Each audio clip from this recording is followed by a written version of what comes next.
So a few weeks ago, I decided to spend a week in Yucca Valley, which is in the high desert of California, right by Joshua Tree. I stayed in one of the most amazing Airbnbs I've ever stayed in, and I decided what better way to learn the whole Airbnb game by talking to my Airbnb host. I sent him a message and luckily he was down to meet up. So in this video, I basically asked him everything about his business and how he's been able to accumulate over 10 Airbnbs in the area. The crazy thing is that he's hand-built most of these properties himself, and yeah, talking to Ryan was just super inspirational. So without further ado, here is the full interview that we did.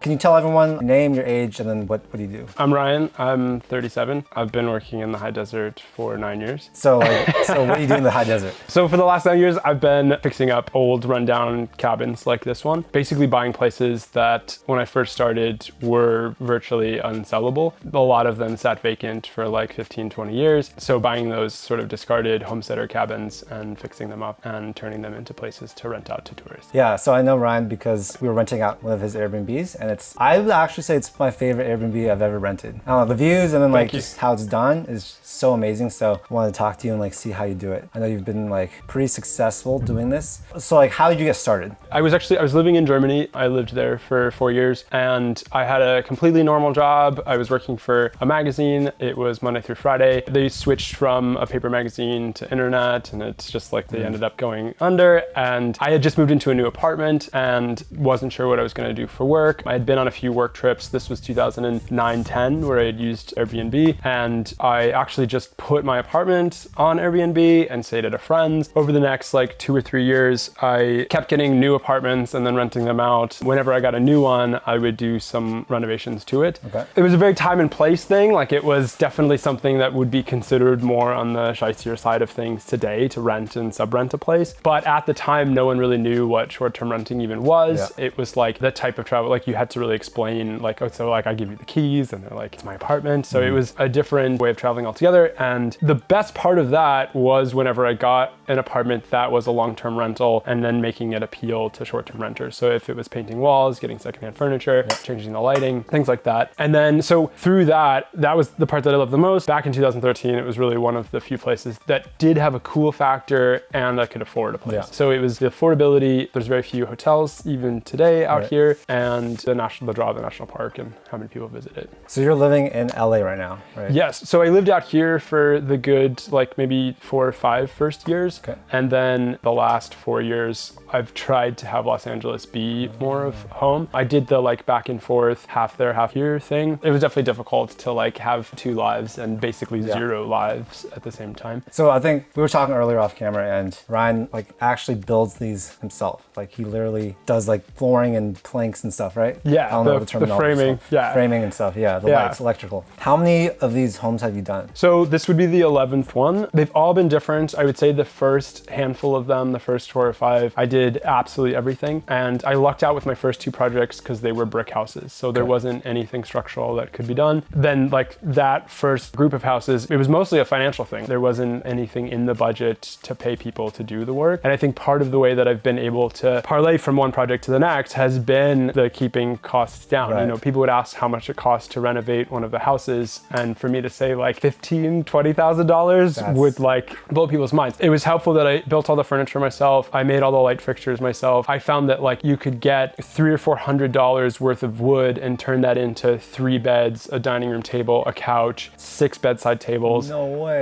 Yeah, always that feeling when you like have the wood like in a pile and it's gonna turn into all of these different furniture pieces. And part of that for me was that it came from my indecisiveness with being able to choose furniture. Okay. Like if you're buying things online, it's so difficult that things just don't necessarily go with what it is that you're imagining. So if you build it yourself, it ends up fitting perfectly. Yeah, it's also really cool because at our place, like the beds, the big table, right? The big V table. Yeah, that thing is sick. Yeah, the idea of that was kind of that it was like a conference. Like you're basically like conferencing the view. Yeah, if that makes sense. You're like that's perfect. Interviewing it. We're renting it just to do work and like film some YouTube videos and whatever. And I sit here and she sits there and we're like facing the view. It's super cool. It makes really good, and then also too with more people to be like inside the V. Yeah. There's something about being in a dining setting that can make me anxious. And so I think that there's like if it's just one large group and it's like formulated in a square or a circle for like just basically one person to carry the whole group has been like kind of overwhelming for me. So like to design furniture in a way that like it partials it off to different smaller conversations. Yeah, I love that. That's sick. I've also moved in the direction like that was like the first batch of projects, and then the second batch, I don't do a lot of the stuff that lost its romance. So like the stucco, the whole house drywall, like so if it's like one thing, then I will do the drywall. But like if it's the entire house, it makes more sense to have people come in because they've got like the correct, like all of the right tools to just like, you could drywall this house in 2 days. Right. And so some of that stuff, basically the things that no longer have that like return on the effort for me.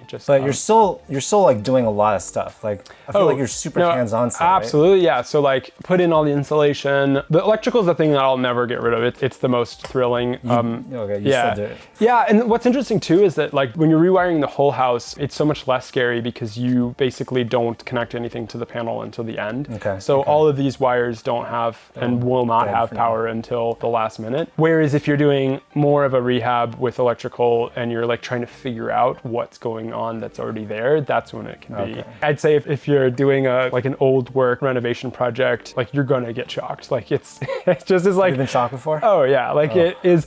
But like for the majority of these like yellow wires, it's just uncomfortable. Something that like when it happens, it feels eerie almost. Like you're just like, I really would like to avoid that ever happening again. But also you just keep going. But you're not like stuck to it. You're not stuck to it. You're not like, I think, there's kind of a fear that it like travels to your heart or like makes your blood boil or things that can do at higher voltages or wattage. Unless you're dealing with like thicker wires, it's not so dangerous. Okay. Can you take us through your first deal that you ever did? Like sort of like the financials? Yeah, so that was when I was coming back from Germany. I basically had saved up money from doing the short-term rentals there and was able to put all of that into the first project here. The first house was $53,000. It was vacant for about a year. It's in the Joshua Tree town, so it didn't sit on the market for as long as some of the other ones. And it was a brick house. There was a dude that was living in the guest house of that house, which was really gross.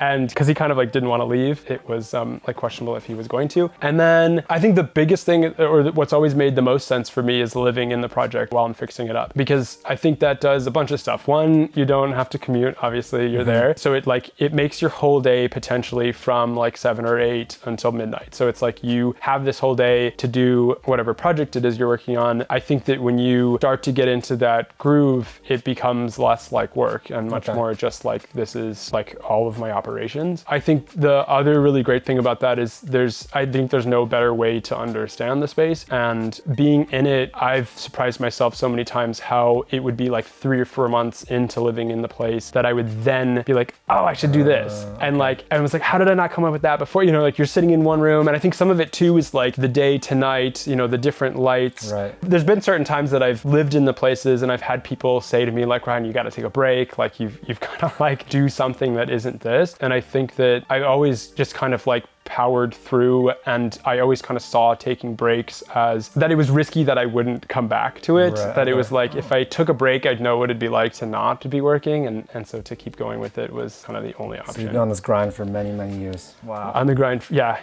So your first place, what was the timeline like, and then how much did you spend on that first renovation? Okay, yeah, so the first one started in November of 2013 and then was finished by like May. It was a good sized house, and it had that guest house and the main house, and definitely some work on the outside that needed to be done. Keeping in mind too that things were way cheaper then. I only paid one person to run some plumbing to a laundry room. But I lucked out too that like this was one of the ones that was brick. The windows had just been replaced for the sale, because it was another one that I had mentioned like wouldn't have been financeable because the windows weren't there. And they had also redone the roof. So that was some helpful, place to jump off from. And so I would say probably $20,000 to $25,000. And how much were you like able to get for that per night? And so that it's a popular house. It was built even before the homesteader cabin. So it was one of the original structures in Joshua Tree. So it's got a really cool historical draw to it. There are like pandemic prices, and then there's like these during and post-pandemic prices. I would say that like $170 during the week, and then maybe like closer to $300 on the weekends. Wow. So you pretty much don't really need to like work anymore, right? I think that as a fellow entrepreneur, like that not working is not an option. When someone says, oh, you don't need to work, that actually makes me more nervous, because I don't do great not working. I guess on one hand, I wish that were more of the goal. Yeah. And I'm grateful to be in a position where if I needed to take some time off, then that would be an option. But I do more so feel like it's more of an opportunity to find out what to do next. Got it. We were talking earlier and I was saying like Ryan has to get into online education. Okay. He's such a, like, he knows so much about like doing these projects, and so many people are super interested in doing them themselves, or like at least exploring it as a possible like, income source or passion project or whatever. You could help a lot of people while building like a really solid like online business. I appreciate that. It's been hard for me to feel like what it is that I'm doing is something that other people would appreciate seeing or learning. Yeah, I don't know if there's maybe something about so much of what I've done like has been self-taught that I would need to like learn how to teach it. I certainly appreciate that, because every time I have someone come in, you finish a project, and because you've been along through the whole stage, you don't necessarily feel the awe of it, or you don't see like your mistakes, or you see like, oh, that was that day that really sucked, or all of the difficulty throughout it. But then like when you meet a renter and they come in and they're just like, they're floored by it, or really appreciative, it does help put it into perspective, like what the grand scheme of the accomplishment. Yeah, you're basically creating like these experiences for people. Yeah. And it's like you create these unique properties that most people like don't get to live in their normal house, right? Like for example, the place we're renting is super unique. So it's like, I'm very appreciative of you for like creating that type of like house so that other people can get to, experience it. I love it when I see people come visit this area and then they'll see a rabbit, or like, so, what's that? It's a quail. And like with the time out here, you kind of just take the nature for as expected. And so to give that experience to people that are, going through their daily lives in the city is wonderful. Well, what are some like common pitfalls that people run into when building or starting an Airbnb? One of them, I would say, I don't know if it's necessarily a pitfall, but this cabin and two of my other ones were zoned recreational cabins. Okay. One frustration has been that you're not allowed to short-term rent recreational cabins. So I've been in the process, and part of why this one has taken since last September is converting this from a recreational cabin to a single family residence. Okay. Single family residence has a certificate of occupancy, and it's allowed to be occupied year round. A rec cabin traditionally was built in the 50s, doesn't have water or a bathroom. So that's been a tough process. I think that there's something like 2,500 rec cabins in the high desert. So there's quite a few of them. A lot of them are dilapidated beyond repair. So some of them when you're driving around are just like kind of shells that could never be restored. I would say that one of the current pitfalls is people buying houses out here that are overpriced. I think that in the pandemic, the prices got so crazy, and people buying houses for $600,000, $700,000, $800,000, $900,000. I think that the return on that investment isn't going to be what they expected, especially at times that it could be slower, or the market could be oversaturated, or your place could just like frankly not be unique, could be difficult. There's talk of people that have done that already during the pandemic and are already turning around and selling them. Because there's so many of these like sort of like cookie cutter spots that are like in the neighborhoods. And they all look the same. They all have like, that's been one of my frustrations is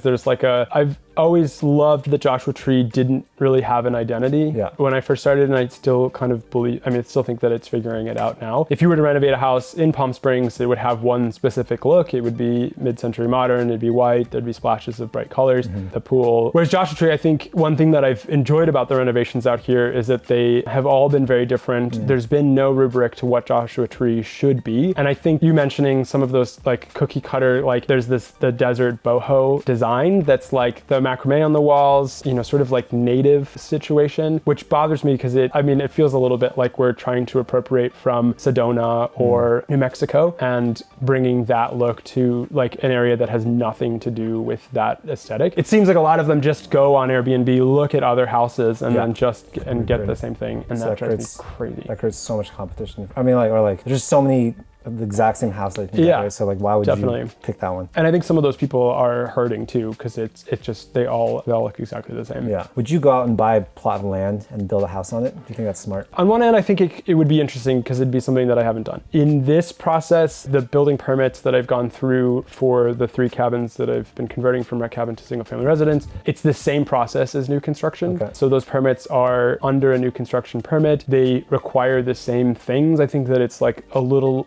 little bit looser on one hand because they do know that the structure does already exist. But as far as like percolation tests, soils reports, septic certification, all of those things are the same for this process, which has been grueling. It's always difficult too, because no matter which jurisdiction you're in, there's always going to be different interpretations of the code and sort of different levels of awareness of what is required. And so with all three of them, there just have been so many discrepancies in what it is that each plan checker focuses on. So I think that the new construction idea could be really cool, but I think that my advice would be that I'd like to go into it knowing that it's going to be extremely difficult, and then even harder than that, and then harder than that. So do you have any like general advice for people that want to start an Airbnb here in the desert? I think the first thing would be to really like it out here, because I think that it's not for everyone. I know some people that do rentals out here and oddly enough don't really like it, and so or like can't do like it enough, but like can't really like hack it for more than a night or two. Right. And so I would say that the biggest thing would be to, you know, the drive to be out here yourself, because I think that no matter like how great the management company is, or if you manage it yourself, I think it's always going to require coming out here, and that is definitely a varied season experience from the 100 degrees it is today to like the below freezing that it can be in the winter. So I didn't know that it snows here. Yeah, I didn't know that. It totally snows. When I first started, it used to be like every other or third year, but lately it's been every winter it will snow. For how long? It'll be like maybe 2 or 3 times a winter, and you'll like more often just get like the flurries and stuff. Yeah. But then like I'd say maybe once or twice a winter it'll like fully blanket. And it's like actually super cold outside? And it's very cold, yeah. Whoa. Really quite cold. And it's interestingly, it's part of the Joshua tree, the process of propagating more Joshua trees. So like the snow has to sit on the seeds for them to germinate. So for some reason they have to like go through some sort of freeze process. Interesting. Yeah. So besides like having a passion or like enjoying the desert, like what else should people? It certainly wouldn't hurt to like have a passion for houses. Working on houses isn't everyone's forte, but I think having an open mind to doing that stuff and having an open mind of what you are capable of, because I think so many people write themselves off as incapable of doing certain improvement tasks. And it bothers me because I think that people are so much more capable than they psych themselves out to be. You know, if you pick up a pen and try to draw something, like you're not going to be good at it. But then if, you know, you do it like 15, 20 times, like you're going to get better. Yeah. Or you watch videos of people drawing it, and that certainly helps. So I would say to have an interest in improvement of spaces and to have an open mind about failing and being able to keep going and improving yourself. So sort of just like have the interest, but then like just get started and do it, and then like you can learn along the way, right? Yeah, definitely. I would say that if you did want to have a short-term rental and if you did want to have the interactions with the guests, I think it'd be really important to like have a certain amount of patience. I guess the ability to like provide good customer service and then like bring the frustrations to a different outlet, because people can be very difficult and it can be hard dealing with the public. I think being able to like swallow some of the pride that gets stepped on and mistreated, because people can be pretty rough. It also can be seasonal. I find that in the summer people are much more mean to me. I think it's just because they're like it's just hot and they're just like agitated. Oh no. Because it's funny, like come the like perfect months like March, April, May, and then like October, November, people are just like, I don't hear from anyone. Like everyone's just like in the park, they're just like out exploring, and then like either when it's really hot or it's really cold, people are just like I need service, or like I'm disgruntled about everything. Wow, dude, this is like super interesting for me too, because like I was nervous coming out here because I was like, dude,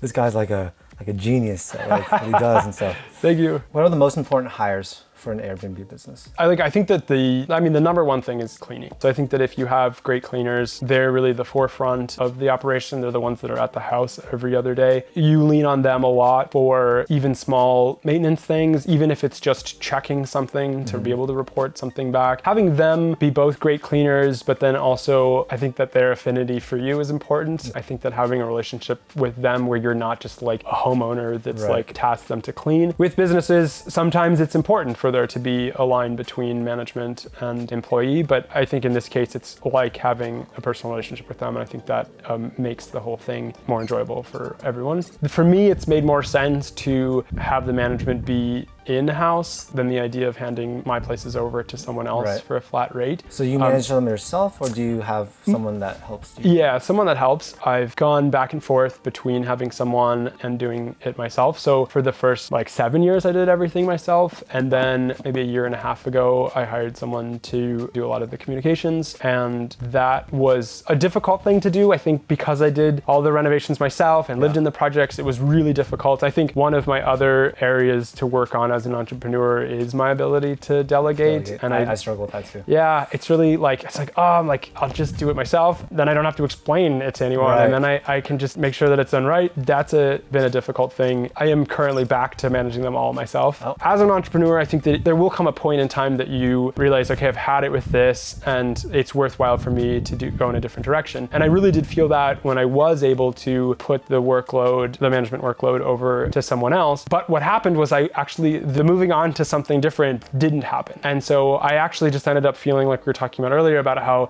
I actually felt more lost because I didn't have that purpose that I had before of somewhat of a schedule of things that I had to get done. And so when I was able to take the houses back, I've actually even felt better. Whereas I'm grateful for the person that did help me for that year, was because she was like, you want me to do this? And I'm like, oh, I don't know yet. And then like she kind of had to like inch her way towards more responsibilities and was patient with my hesitation to give up the reins. What are the top platforms to use, like software? I actually don't use any of them. You don't use any? What? No, I know. I think that would be something to look into. Yeah, don't people automate like the messages and like... Yeah, so there's like on Airbnb, there are scheduled messages, which actually was one of those things that like when I started doing the management again, that's when I came across like there's got to be an easier way to do this. And so finding those scheduled messages, that like cut the work out at least by half. Yeah. And so every now and then like you'll get like a message that like someone will be like, oh, this is when I'm arriving. And then like you'll have a scheduled message that's like, when are you arriving? And you're like, oh, that doesn't look great.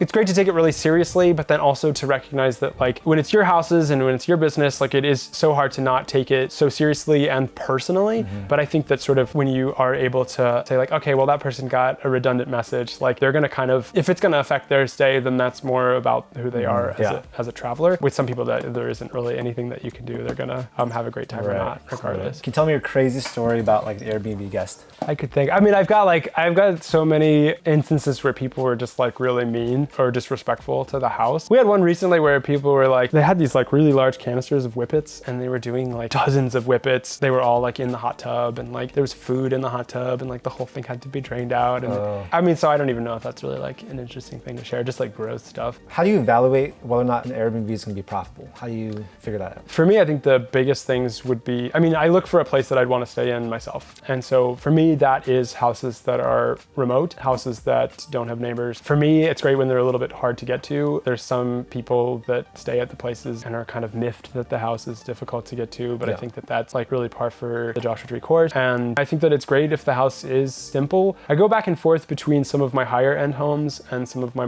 more modest homes, which ones are more successful. I think that the higher end ones have to have all of the amenities, everything to really get up to the higher end thing. There's certain times that it's like, oh, it'd be great to just have the higher end ones and, you know, because they make as much as like 3 or 4 of the smaller ones. But then I do feel like the smaller ones are very consistently booked. And then it's also kind of a pleasure with the smaller ones. There tends to be like a better kind of outlook on the experience. Like even if I had a house that was the same size as another one, but one is like designed in a modest way and one's designed in like a higher end way, it's almost as if the people at the higher end one are going to have more problems. And it's an interesting sort of like psychology behind, I think, the modesty of the one kind of like drums out people's egos or drums out their expectations, whereas the higher end one, it's like almost like they're looking for problems. Interesting. Hey. And I don't know what that is, but I'm grateful to have the diversity in the projects, especially being able to stay at the places myself. I think the most important thing, and I feel I've had a few friends buy places out here that are like in lots, you know, and they're like in very much what feel like neighborhoods. Right. Not only is that unappealing to a short-term renter, but it's also, I think that it's sort of not what Airbnb should be out here. Got it. And because I think one of the biggest complaints about short-term rentals out here is that they have their negative impact on neighborhood. And so when you've got a house like this that's on 5 acres acres is far away from everything. The effect, I think, is much more minimal. Whereas if it's a place where kids could be playing, or it's a place where people feel comfortable knowing who's in the house at all times, it doesn't make sense to buy it in those neighborhoods. Got it. What are like some of the top things you recommend people like put into their Airbnb, which gets a lot of like great reviews? Just off the top of my head, I feel like if you can avoid it, queen size beds suck. Like I think that if you can fit a king size bed in there, it's definitely the way to go. Okay. I think it doesn't take anything more to make. I think the sheets are all kind of like minimally more expensive, and it really does like set the place. Another thing that I think people really appreciate is outdoor beds. Really adds a lot. I think even more so than hammocks, because I think hammocks like look cool and are like fun, you know, as like a napping place or a prop yacht or like a place to read a book or temporarily. But like to be laying in a bed fully horizontal, looking at the stars, it's really a memorable experience. I think that for years I resisted the hot tubs. I had a stigma in my head that it would turn the houses into like a different type of experience. Like a party place. Yeah, party place. And like even too, like I have a real cabin house that I thought didn't need a TV. And I was super wrong about that. Like it just having a TV, I just didn't think it went with the look, but so many people want to watch TV on their trips. There's not a lot to do at night, so it's definitely understandable to watch TV. Frankly, the more they're watching TV, the less they're bothering me. So it's like, let's just, give them all of the streaming services. Let's just make all sure distractions. Yeah. Okay. And so let's get them set up. I think probably in a few years, I'll just give them VR headsets. You also have you have the Sonos. Yeah. So I really appreciate that. At some of the places, I think that's one, it depends on the project. So like at some places that would have more neighbors than yours, I try to provide speaker things that maybe are less bassiest. Okay. And which is also too why I like the Apple HomePod Mini in the bedrooms at your place. Yeah. Because they have great sound, but much less bass. Got it. And then also too, most of the TVs have Spotify built into the smart TV, which can do good music as well. You also do cement or concrete ground or flooring? Yes, I do like the concrete flooring. One of the things is that either the hardwood or the laminate flooring, it's one of those things that I would feel like I would have to do myself. The concrete flooring, I don't do. But no, the concrete is really the best option. It photographs very well. Yeah. This is an overlay, so it isn't, I've got a few projects that are the actual slab of the house, which is the ideal scenario. So if a cabin or a house has unfinished concrete slab flooring, it's the most ideal because it's just indestructible. Like it will last forever and there's nothing that can either damage it, or the other thing is that water can affect these overlays. So yeah, I think that as far as the look, everything goes with it. Would you ever sell any of your Airbnbs? That's another good question. I haven't been able to to this point, and people always ask what I do for this. So like they'll ask what I do and then I explain what I do and they say, oh, so you flip houses. And I always correct them that it isn't flipping houses because the definition is buying and selling it within the same year. And I also think too that there's kind of a stigma with flipping houses that it's very different from the way that I do houses. I haven't been able to sell any of them. Part of me is kicking myself a little bit that like I could have probably sold them all for quite a bit 4 months ago. And I think maybe everyone with real estate is thinking that. And but no, I am to this point still too attached to let them go. Yeah, dude, timing the market is hard. It's really hard. I know, it's so hard. I mean, just the stock market, it's like, you're in something and then it goes up and then you're like, I should, it just is. And then when you see it in hindsight, it's like, I could have predicted that. Like it seems so simple. And the fact is that you definitely could not have. Because everyone said we were going to be in a recession like since 2020. Like it was doomsday for a while and that didn't happen. And we had like 8-9 years of like, woo! Yeah. Right, like straight vertical growth. Yeah. Where can people find you or like follow you? I'm pretty new to Instagram, but my Instagram is Joshua Tree Stays. If you were to look for the Airbnbs, they're also just on Google. You can type in Ryan Airbnb Joshua Tree and it's all of those first ones. Okay. Yeah, you guys highly recommend checking out his Airbnbs because they are so well done. And like we've talked, if you guys like watched this whole thing, he like actually is super involved in them himself. So he's like, they're super like well curated and designed and stuff. And I feel like you can't get that type of like quality and experience with those like mass produced Airbnbs, right? So you're doing some awesome things, and thank you for talking to us. Thanks as well. Anyways, I hope you guys got some value out of this video. If you guys do want to follow Ryan, his Instagram is @JoshuaTreeStays, and we'll be putting some links to his properties in the description below. Thank you so much for your time, and I'll see you in the next video.